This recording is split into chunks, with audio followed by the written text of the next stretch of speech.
a little bit? Well, the National Association of Residential Property Managers is the trade association similar to the Board of Realtors, but it's an entity that governs or sort of it's a trade association for property managers specifically, Right. because there's a very, very distinct difference between sales and property management. Right. So this entity is, for property managers, and we do some governmental affairs type work as well. We lobby for different things that will make the industry better. Right. And so with that group, we are now working on getting some legislation passed with the as it relates to emotional support animals or some service animals, and, that type of thing. Because there's a lot of fraud going on with people misrepresenting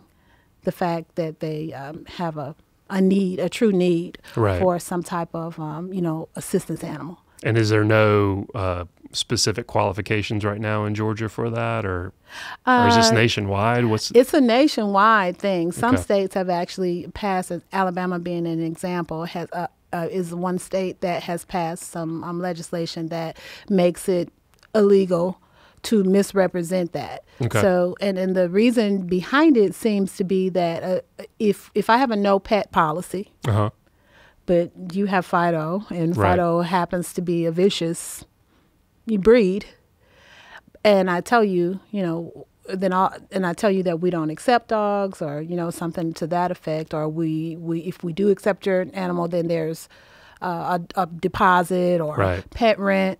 Some can charge now. So a few days later, you hear that, hey, you can just go on the internet and get a letter that says Fido is a emotional support animal. Yeah. There's anxiety a lot. Or whatever. Yeah. There we go. There's a lot of that going on. Yeah. And and the bad thing is that things are happening. Dog attacks or damage or things like that.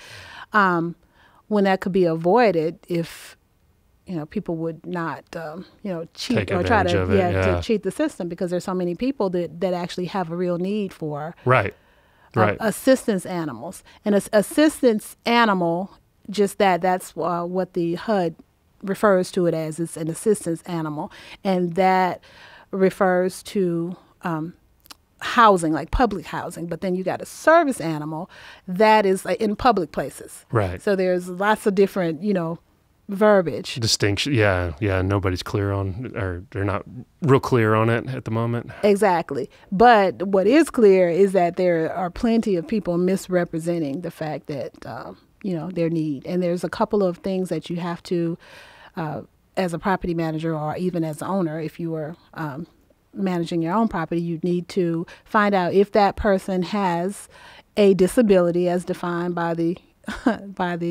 Americans with Disabilities Act. So that's one test. Do they have a disability? And is that animal a need, or does it serve some purpose that has to do with that disability?